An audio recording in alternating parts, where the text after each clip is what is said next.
Hello student.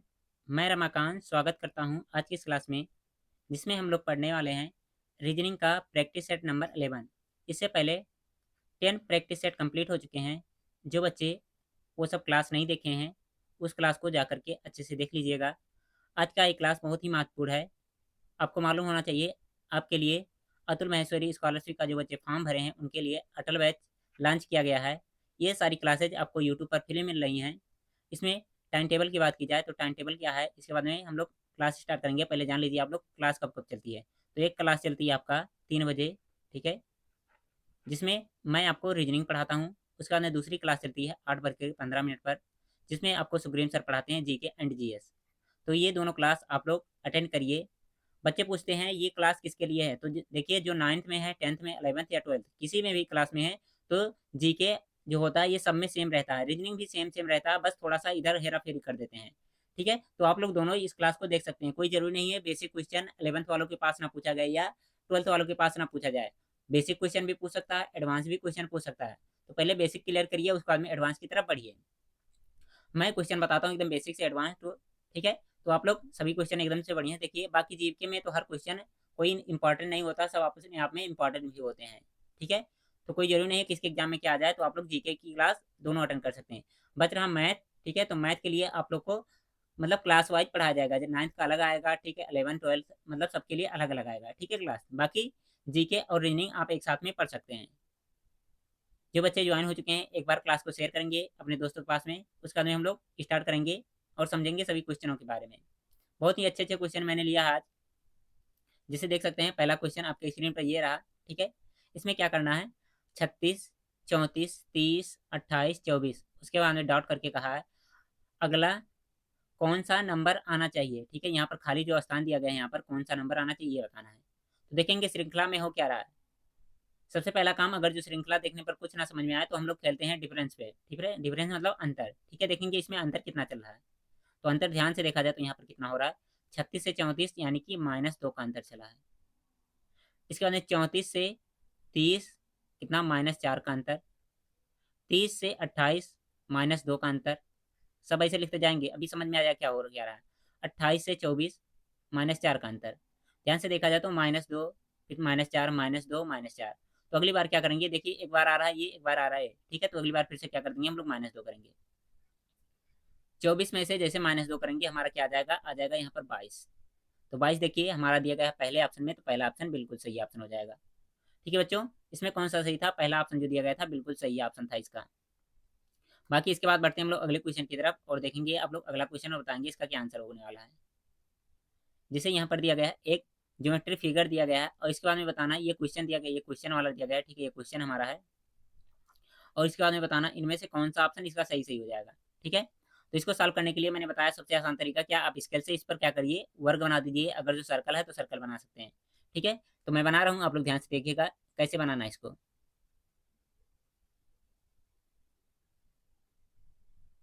ठीक है बच्चों, मैंने ले लिया कलर। अब इसके बाद में देखिए यहाँ से क्या करेंगे, हम लोग यहीं से स्टार्ट करेंगे एकदम से कोने से, उसके बाद में नीचे ऐसे आ जाएंगे। आप लोग देख पा रहे होंगे कि इस तरह से ये फिगर बन रहा है। मतलब कहने का क्या है, यहाँ से देखिए इस तरह से कोने पर इतना मुड़ा हुआ है और इस तरह इस कोने पर इतना मुड़ा है। अब इसके बाद में इधर ये कलर कर दीजिए और इधर ये कलर कर दीजिए। तो देखिए इस तरह की आकृति जिसमें भी दिखेगी वही क्या हो जाएगा, हमारा सबसे सही ऑप्शन हो जाएगा। नीचे कोने पर बस ध्यान से देखना, हम कोने पर नीचे ध्यान से देखना, उसके बाद में पता चल जाएगा कौन सा सही होना चाहिए। तो इसमें सही हो जाएगा कौन सा, हमारा जो दिया गया है सी वाला ऑप्शन बिल्कुल सही हो जाएगा। कौन सा सही होगा, C option is right option. ठीक है बच्चों, कौन सा सही था इसमें, सी ऑप्शन सही था। अगर जो आप लोग ध्यान से देखेंगे, यहाँ पर मैं मिटा करके फिर से एक बार दिखाना चाहूँ तो देख सकते हैं आप लोग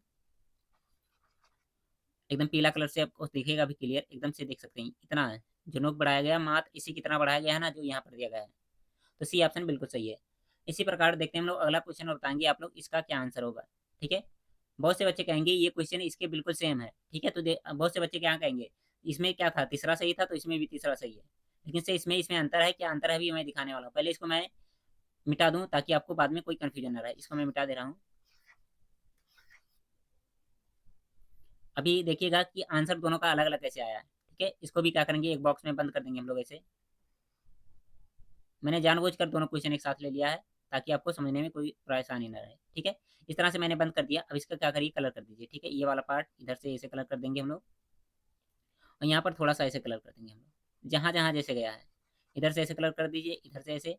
आप पेंसिल या पेन से भी कर सकते हैं, ठीक है। तो इस तरह से देखिए किस ऑप्शन में दिया गया है, इस तरह की किस ऑप्शन में दिया गया है। तो ये देगा हमारा कौन से, डी वाले ऑप्शन में। तो डी वाला ऑप्शन सही हो जाएगा। पिछली बार देखते तो क्या हो रहा था, यहाँ पर जो गैप बन रहा था हमारा किस तरह से, ए एकदम से ऐसे बन रहा है, ठीक है, दोनों तरफ झुकाव आ रहा था, दोनों तरफ। लेकिन इसमें क्या हो रहा है, इसमें केवल एक ही तरफ जा रहा है, उसके बाद में सीधी लाइन आ जा रही। तो कौन सा सही होगा, हमारा डी ऑप्शन सही है। तो इस तरह के क्वेश्चन आपको ध्यान से समझने पड़ेंगे। बहुत से बच्चे कहेंगे सेम सेम क्वेश्चन था लेकिन से अलग था, उसमें क्या तीसरा सही हुआ, इसमें चौथा सही है। बाकी देखते हैं अगला क्वेश्चन। देखिए यहाँ पर आ गया हमारा एनालॉजी से क्वेश्चन, यानी कि सादृश्यता। कह रहा पंजा बिल्ली तो खुर किससे संबंधित होगा। पंजा बिल्ली और खुर किससे संबंधित होगा, ठीक है। तो देखिए बिल्ली के पास क्या पंजे होते हैं, तो खुर किसके पास होता है, घोड़े के पास, ठीक है। तो यहाँ पर सही हो जाएगा कौन सा, बी ऑप्शन बिल्कुल सही ऑप्शन हो जाएगा। ठीक है बच्चों, कौन सा ऑप्शन सही है, B option is right option.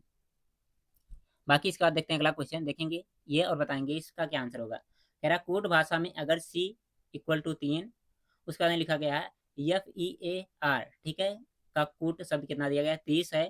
तो हेयर का कूट क्या होगा, ज्ञात कीजिए। लिखा कितना गया, एक बार मैं लिख रहा हूँ, आप लोग भी देखिए ध्यान से। सी बराबर कितना लिखा गया है, 3 लिखा गया है। इसके बाद में लिखा गया कितना, FEAR,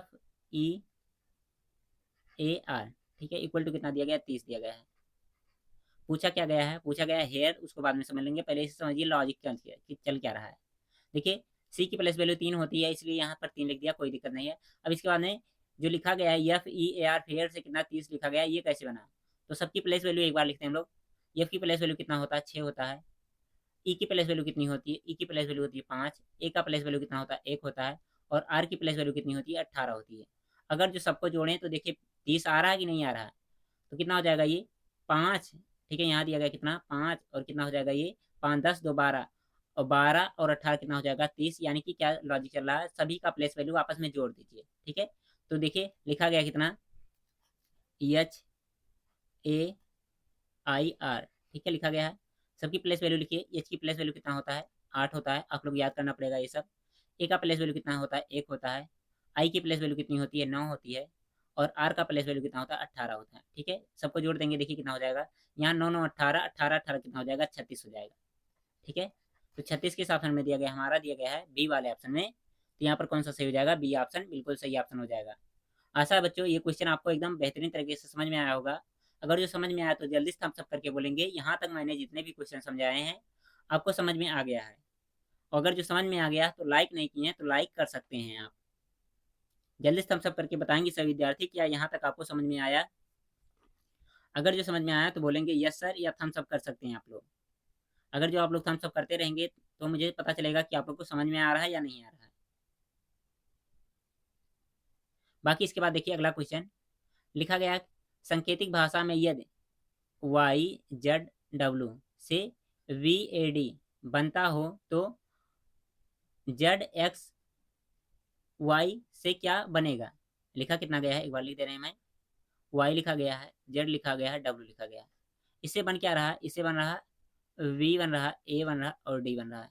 और पूछ क्या रहा, हमसे पूछ रहा है Y कितना लिखा, ZXY से क्या बनेगा ये बताना है। तो देखिए अगर जो ध्यान से यहाँ आप लोग देखते हैं तो एक ही बार में समझ में आता हो क्या रहा है। यहाँ पर अपोजिट चल रहा है, बी का अपोजिट क्या होता है, वाई होता है, ठीक है।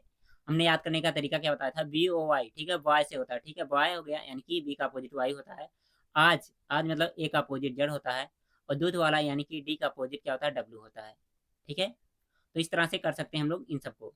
तो देखिए सबका सब अपोजिट चल रहा है, इसी प्रकार से इसका भी अपोजिट लिख दीजिए, ठीक है। जेड का अपोजिट क्या हो जाएगा, ए हो जाएगा क्योंकि आज होता है। यस का अपोजिट क्या हो जाएगा, सी हो जाएगा क्योंकि 6, घड़ी में 6 बज रहे थे ना जब मैंने बताया था याद करने का तरीका। तो क्या था, सी हो जाएगा यहाँ। और वाई का क्या हो जाएगा, BOY होता है, ठीक है, बी का अपोजिट वाई हो जाएगा। तो इसका सही सही आंसर क्या हो जाएगा, ACB। ACB दिया गया हमारा डी वाले ऑप्शन में। तो यहाँ पर सही होगा कौन सा, डी ऑप्शन बिल्कुल सही ऑप्शन हो जाएगा। ठीक है बच्चों, कौन सा ऑप्शन सही रहा, यहाँ पर डी ऑप्शन बिल्कुल सही ऑप्शन था। बाकी इसके बाद बढ़ते हैं हम लोग अगले क्वेश्चन की तरफ और बताएंगे इसका क्या आंसर होगा। कह रहा 19 जनवरी 2022 को कौन सा दिन था। आप लोग कैलेंडर नहीं देखेंगे, इसको सॉल्व करके बताएंगे इसका क्या आंसर हो रहा है। मैं भी सॉल्व करा रहा हूँ, आप लोग भी सॉल्व करिए। बाकी कैलेंडर लेकर जाना नहीं होगा आपको एग्जाम में कि कैलेंडर देख करके बता दिया, या मोबाइल से सर्च करके देख कर बता देंगे। मैं निकालने का तरीका बता रहा हूँ, यही तरीका आप एग्जाम में अप्लाई करके निकाल सकते हैं, कोई भी दिन हो। पूछ रहा 19 जनवरी 2022 को कौन सा दिन था, तो सबसे पहले 19 जो तारीख दिया गया इसको ऐसे हम नोट कर देंगे। ठीक है। जनवरी का कोड कितना होता है? जनवरी का कोड 1 होता है ना। जनवरी का कोड 1 होता तो लिख देंगे कितना, 1 लिख देंगे हम लोग। ठीक है। अब यहाँ देखिए 2022 लिखा गया, इसको दो पार्टों में तोड़ेंगे तो 2000 में टूटेगा और प्लस में कितना टूटेगा, 22। 22 वर्षों में कितने लीप वर्ष होते हैं? 22 वर्षों में कितने, 5 लीप वर्ष होते हैं। 5 चौका 20, 4 से डिवाइड करते हैं तो 5 ये होता है, ये लीप वर्ष लिखा गया, लीप। ठीक है। और 5 क्या करते हैं हम लोग, अपने तरफ से जोड़ देते हैं, क्या करते हैं, अपनी ओर से जोड़ देते हैं। ठीक है। ये 5 मैंने अपनी तरफ से जोड़ा, ये लीप ईयर वाला है। और क्या किया मैंने, इसको दो पार्टों में तोड़ा था। 19 में विषम दिनों की संख्या कितनी होगी, निकालेंगे तो कैसे निकालेंगे आप लोग बताइए जल्दी से। 19 में विषम दिनों की संख्या है तो 7 से डिवाइड करेंगे, 7 दूना 14 और 5 19, यानी कि यहाँ हो जाएगा 5।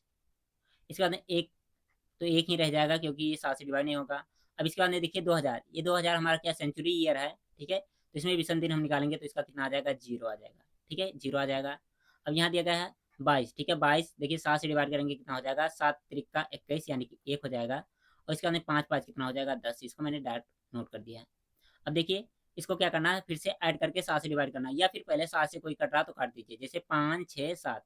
ठीक है, तो ये आपस में क्या हो जाएंगे, कट जाएंगे। बच कितना रहा, 10। ठीक है। 10 को जब 7 से भाग देंगे तो कितना, एक बार में जाएगा, लेकिन रिमाइंडर जो होगा, शेष होगा कितना आ जाएगा, 30 आ जाएगा। ठीक है। शेष कितना आ जाएगा, 3 आ जाएगा। अब बताइए तीसरे नंबर पे कौन सा दिन होता है, तो स्टार्ट कहाँ से करते हैं हम लोग, 0 से। 0 1 2, उसके बाद में 3। ये हो गया रविवार, सोमवार, मंगलवार, बुधवार। तो इसके अकॉर्डिंग कौन सा जो दिया गया हमारा तीसरा ऑप्शन सही हो जाएगा। ठीक है। 22 जनवरी दो नहीं 19 जनवरी 2022 को कौन सा दिन रहा होगा, बुधवार। अब आप जा करके मोबाइल से अपने आप ढूंढ करके देख सकते हैं, या फिर कैलेंडर अगर जो 2022 का आपके पास होगा तो देख लीजिएगा, 19 जनवरी 2022 को कौन सा दिन था, तो पता कर सकते हैं आप लोग कौन सा रहा होगा, बुधवार रहा होगा। बाकी आप अगर जो कैलेंडर डिटेल में पढ़ना चाहते हैं तो एक बार कमेंट करके बताइएगा, मैं 2 3 लेक्चर में एकदम से कैलेंडर स्टार्टिंग से पढ़ा करके बेसिक टू एडवांस बता दूंगा। अगर जो आपको पढ़ना होगा तो बताइएगा। कुछ बच्चे कह रहे हैं ब्लड रिलेशन स्टार्टिंग से पढ़ा दीजिए, तो उसका पर शायद कल ब्लड रिलेशन के बारे में हम लोग डिटेल में वीडियो लेकर आए। ठीक है, 2 3 क्लास उसमें भी आएगा, ब्लड रिलेशन कंप्लीट हो जाएगा। अगर जो आपको कैलेंडर पढ़ना है डिटेल में तो एक बार कमेंट बॉक्स में कमेंट करके जरूर बताइएगा, मैं इसका डिटेल वीडियो जरूर से जरूर बनाऊंगा। और आपके लिए होमवर्क के लिए क्वेश्चन ये है, ठीक है, इसका आंसर आप लोग अगर जो सॉल्व कर सकते हैं, कैलेंडर आपने कभी पढ़ा है तो इसका आंसर क्या करेंगे, कमेंट बॉक्स में बताएंगे। नहीं तो कल मैं सबसे पहले आकर के इसी क्वेश्चन को सॉल्व कराऊंगा। ठीक है। कह रहा 15 जनवरी 2017 को शुक्रवार है, तो 17 मई, ठीक है, 17 मई 2017 को कौन सा दिन होगा या क्या दिन होगा ये बताना है। ठीक है बच्चों, आज की क्लास में बस मैंने जितने क्वेश्चन लिए थे मैंने सॉल्व करा दिया है। आशा है आपको सभी क्वेश्चन समझ में आए होंगे। अगर जो समझ में आया है तो लाइक करिए, चैनल पर पहली बार आ रहे हैं तो चैनल को सब्सक्राइब कर लीजिए। फिर मिलते हैं हम लोग अगली क्लास में। Thank you, bye bye, take care.